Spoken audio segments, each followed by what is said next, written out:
मैं मुश्ताक अटात तालाब का बाड़िया धीरोला नया गांव शिवपुरा घाटा पंचायत टच में जीवाणा विजयनगर तहसील मसूदा जिला अजमेर राज्य राजस्थान।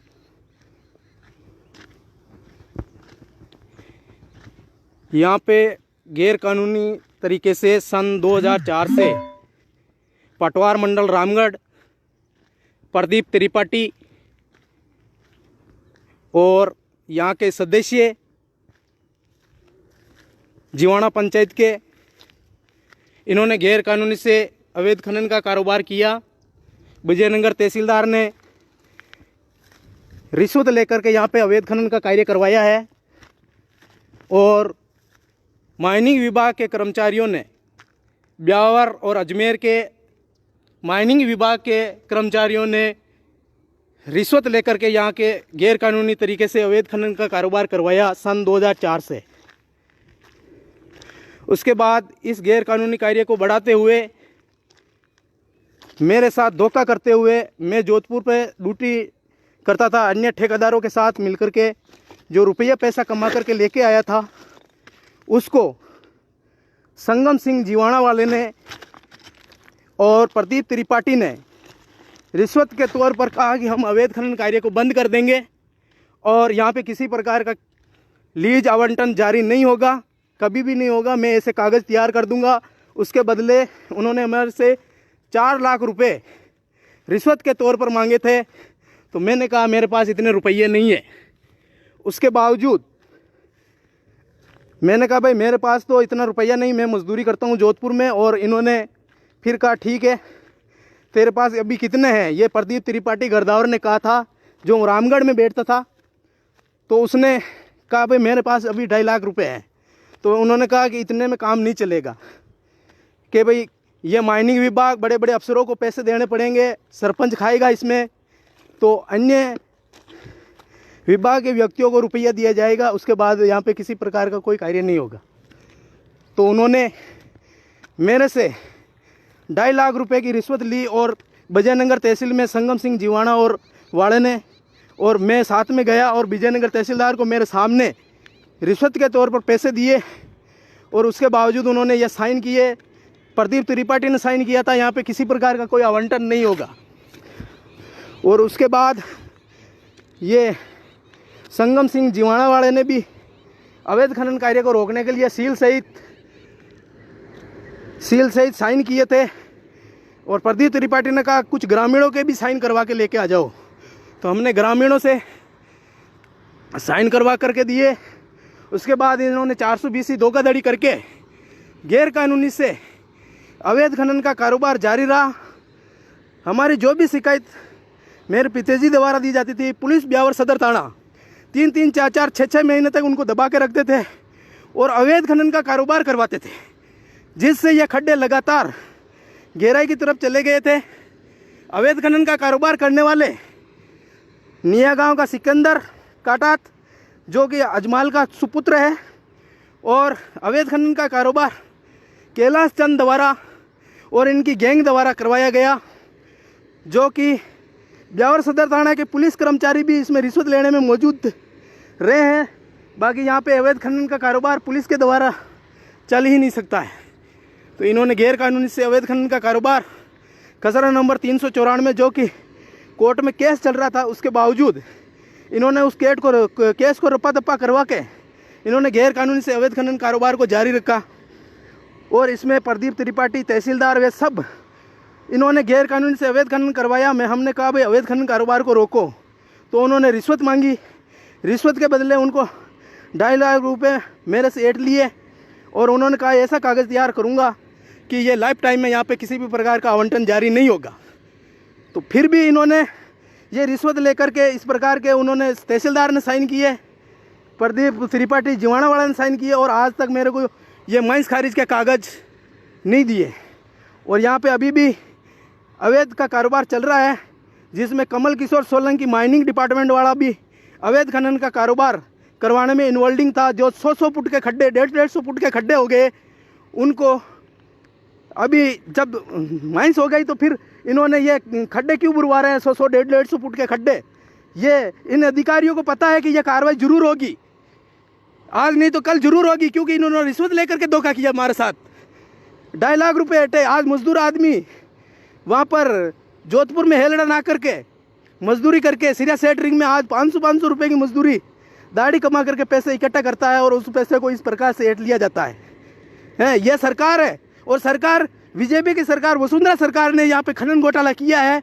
और उसके बाद अशोक गहलोत जी खुद स्वयं इस राज्य में बैठे हैं और इन्होंने ये अवैध खनन के ऊपर मामला भी उठाया था सचिन पायलट जी ने और रामेश्वर टुंडी ने, लेकिन उसके बावजूद यहाँ पे विवाद होने के बावजूद भी यहाँ पे रवाना जारी किया।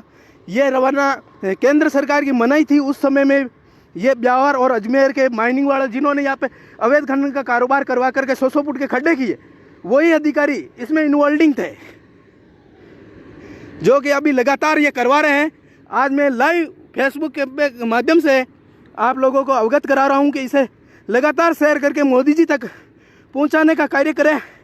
मैं आपका आभारी रहूँगा। और ये गरीबों के साथ जो अन्याय कर रहे हैं, खातेदारी ज़मीन जो कि इन्होंने गैरकानूनी तरीके से इन अधिकारियों ने खुदवाया है, और यहाँ से किस प्रकार से उन्होंने पैसे ऐंठे हैं और किस प्रकार से ये किया है, ये सब ब्यावर की पुलिस प्रशासन, माइनिंग विभाग, इनमें सब जगह शिकायत करने के बावजूद ये शिकायतों को दबा दबा करके यहाँ पे अवैध खनन का कारोबार करवाया है। जो कि एक सैनिक परिवार सुपुत्र को मरवाया गया, लाठी डंडों से पिटवाया गया, और उसके बावजूद ये अवैध खनन का कारोबार लगातार जारी है।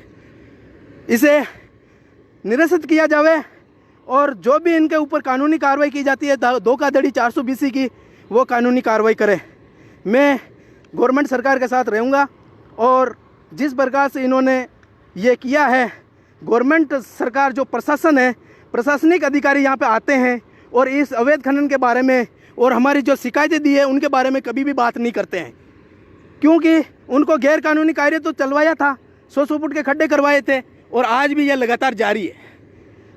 तो मैं चाहता हूं कि ये मोदी जी तक पहुंचाए और गहलोत जी सरकार तक, कांग्रेस की सरकार तक पहुंचाए, क्योंकि कांग्रेस सरकार के राज में पंचायत समिति सदस्य संगम सिंह जीवाणावाला रह चुका था। उन्होंने रिश्वत के तौर पर मेरे से पैसे ऐंठे हैं, और तहसीलदार और ये प्रदीप त्रिपाठी जो कि रामगढ़ में बैठता है, इन्होंने पैसे ऐंठे हैं। और जो इसमें अवैध खनन के घोटाले में प्रियंका पटवारी रामगढ़ की भी शामिल है, और अन्य अधिकारी भी शामिल है। इस पर तुरंत प्रभाव से कार्रवाई की जाए, क्योंकि यह शिकायत, हमारी शिकायत लिखित में, मुख्य ज़बानी में पुलिस थाने सदर थाना नहीं लिया, और हमने कॉल रिकॉर्डिंग जो सन 2014 में 3 महीने में कमल किशोर सोलंकी से डायरेक्ट वार्ता हुई कि यहाँ पे अवैध खनन हो रहा है, तो उन्होंने इस अवैध खनन को रोका नहीं, बल्कि मेरे साथ दुर्व्यवहार करके यहाँ पर अवैध खनन का कारोबार चलवाता रहा, जो कि वो बहुत बड़ा अपराध है, और ये अपराध करते हुए इस अपराध को लगातार बढ़ा रहे हैं। तो मैं आप लोगों से हाथ जोड़ के विनती करता हूँ, सभी समाज सेवकों से और नेता लोगों से, कि इसके ऊपर तुरंत प्रभाव से कार्रवाई करके मुझे न्याय दिलाने की कृपा करें, क्योंकि इन्होंने कहा तुम्हारे पिताजी के खातेदारी ज़मीन में कोई भी टच नहीं रखेगा, हम ऐसी कार्रवाई करेंगे। और इन्होंने ऐसी कार्रवाई की कि सन 2004 से जो अवैध खनन कारोबार चल रहा था उसको बढ़ाते हुए इन्होंने हमारे ऊपर गैर कानूनी तरीके से ये रवाना दिया गया, जो कि गलत है, पूर्णतया गलत है। और रवाना सन 2015 में इन्होंने गलत तरीके से दिया है, और जो माइंस के कागज़ के खारिज के कागज़ हैं वो ना तो कलेक्टर एसपी से आया है, ऑफिस से आया, और न ही किसी सरकार की ऑफिस से मेरे पास अभी तक कोई कागज़ आया है कि यहाँ पे आवंटन खारिज हुआ है। लेकिन जब खारिज के कागज़ बने, रिश्वत ली गई जिस काम के बदले कि भाई अवैध खनन को रोका जाएगा, और यहाँ पे ऐसे कागज़ तैयार करेंगे जो कि कभी लीज आवंटन किसी के भी नाम नहीं होगी, तो फिर ये अवैध कारोबार लगातार क्यों चल रहा है, क्यों रवाना दिया गया? और जो रवाना जारी करने वाले उन अधिकारियों ने यहाँ पे अवैध खनन का कारोबार करवाया है, ये बिल्कुल जायज़ है। अगर वो नहीं चलवाते तो ये रवाना नहीं देते। तो मैं कहता हूँ उन अधिकारियों जो कि वो गरीबों के ऊपर, जिसके पास 10 रुपये किराया नहीं होता ब्यावर जाने का, उनके खिलाफ अत्याचार और शोषण करते हैं और उसकी ज़मीन खुदवाते हैं। तो ये सबसे बड़ा अपराध है। इनके खिलाफ तुरंत प्रभाव से कार्रवाई करें। और ये बिना आज्ञा के हमारी खातेदारी ज़मीनों के अंदर लगातार प्रवेश कर जाते हैं, क्योंकि इन अधिकारियों ने इन्हें खुली छूट दे रखी है कि आप इनके खातेदारी ज़मीन में जाओ और पत्थर को खोदो और वहाँ से रुपए हटो, और फिर वो हमारे ऊपर हमला करवाते हैं लाठी डंडों से। और पुलिस जो ब्यावर सदर थाना है वो इनको गिरफ्तार कभी नहीं किया सन 2004 से आज दिन तक, और वो सिर्फ हमारे ऊपर ही प्रभाव और लाठी डंडों से दिखाते हैं प्रभाव। तो इनके खिलाफ तुरंत प्रभाव से कार्रवाई की जावे। जय हिंद, जय भारत। मैं एक सबसे पहले किसान हूँ, किसान का पुत्र हूँ। उसके बाद मेरे पिताजी आर्मी में देश की सेवा और रक्षा की है। उसकी ज़मीन इन अधिकारियों ने खुदवाया है। ये अधिकारी काले अंग्रेज हैं, ये आतंकवादी हैं जो हमारे देश में बैठ करके एक सैनिक परिवार जो देश की रक्षा करता है उसकी ज़मीन को सन 2004 से खुदवाया है। कौन कहता है ये नौकरी में इनको किसने रखा? ये इस प्रकार से देश की सेवा रक्षा करने वाले उनकी ज़मीन को ये खुदवाते हैं। और मैं आप लोगों से हाथ जोड़ के विनती करता हूँ कि ये अशोक गहलोत, हमारे श्रीमान जी माननीय अशोक गहलोत जी तक जरूर पहुँचाए और माननीय प्रधानमंत्री जी तक जरूर इस बात को पहुँचाए ताकि तुरंत प्रभाव से इस पर कार्रवाई हो। जय हिंद, जय भारत।